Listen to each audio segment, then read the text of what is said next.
বিশ্ব ক্রীড়া সাংবাদিক দিবস উপলক্ষে বগুড়া স্পোর্টস রিপোর্টার্স অ্যাসোসিয়েশনের উদ্যোগে বর্ণাঢ্য র্যালি ও আলোচনা সভা অনুষ্ঠিত হয়েছে। বুধবার সকালে বগুড়া প্রেস ক্লাব হতে র্যালিটি বের হয়, পরে শহরের স্টেশন রোড সাতমাথা হয়ে আবারও প্রেস ক্লাবে এসে মিলিত হয়। স্পোর্টস রিপোর্টার্স অ্যাসোসিয়েশনের সভাপতি মোস্তফা মোগলের সভাপতিত্বে বগুড়া প্রেস ক্লাব মিলনায়তনে এক আলোচনা সভা অনুষ্ঠিত হয়। এ সময় বক্তব্য রাখেন বগুড়া প্রেস ক্লাবের সভাপতি রিজাউল হাসান রানু, সাধারণ সম্পাদক কালাম আজাদ, সাংবাদিক ইউনিয়ন বগুড়ার সাধারণ সম্পাদক এস.এম. আবু সাইদ, শহীদ চান্দু স্টেডিয়ামের venue manager Jamilur Rahman, sports reporters অ্যাসোসিয়েশনের সাবেক সভাপতি রাহাত রিটু সহ ক্রীড়া সংগঠকরা। উল্লেখ্য, ১৯৪২ সালের ২রা জুলাই ফ্রান্সে প্রতিষ্ঠিত ইন্টারন্যাশনাল স্পোর্টস প্রেস অ্যাসোসিয়েশন এই দিনটিকে স্মরণ করে। ১৯৯৫ সাল থেকে বাংলাদেশে এই দিবস পালিত হয়ে আসছে। এছাড়াও অনুষ্ঠানে বক্তারা ক্রীড়া সাংবাদিকতার গুরুত্ব তুলে ধরে বলেন, প্রশিক্ষণের মাধ্যমে ভালো ক্রীড়া সাংবাদিক তৈরি করতে হবে। লেখনের মাধ্যমে আমাদের বগুড়ার ক্রীড়াঙ্গনের আরও উত্তরোত্তর উন্নতির জন্য কাজ করেন। আমরা সব থেকে বেশি বগুড়া জেলা ক্রীড়া সংস্থা সহ বগুড়াবাসী আপনাদের কাছে কৃতজ্ঞ থাকব।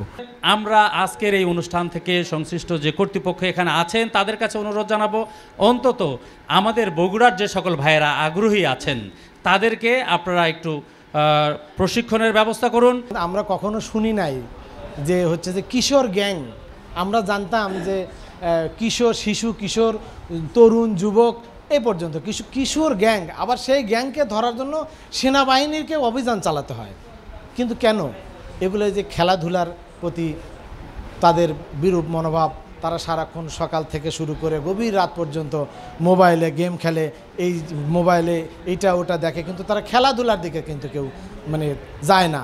প্রত্যেকটা জেলায় জেলায় বিভিন্ন ইলেকট্রনিক মিডিয়া এবং প্রিন্ট মিডিয়ার যে সাংবাদিকতা আছে নিজস্ব প্রতিনিধি হিসাবে, পাশাপাশি প্রত্যেকটা জেলায় জন্য পৃথকভাবে নিজস্ব ক্রীড়া সাংবাদিক নিয়োগ করে দেওয়া হয়।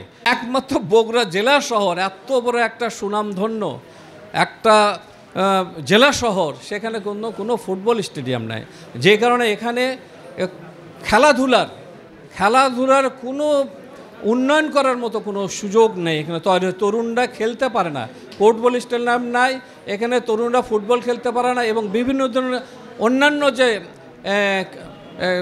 খেলাধুলার আইটেমগুলো আছে সেগুলো বিভিন্ন দিবসে ওই স্টেডিয়ামটি ব্যবহার করে তারা তাদের উৎকর্ষতা পালন করবে, সেই সুযোগটাও কিন্তু নাই।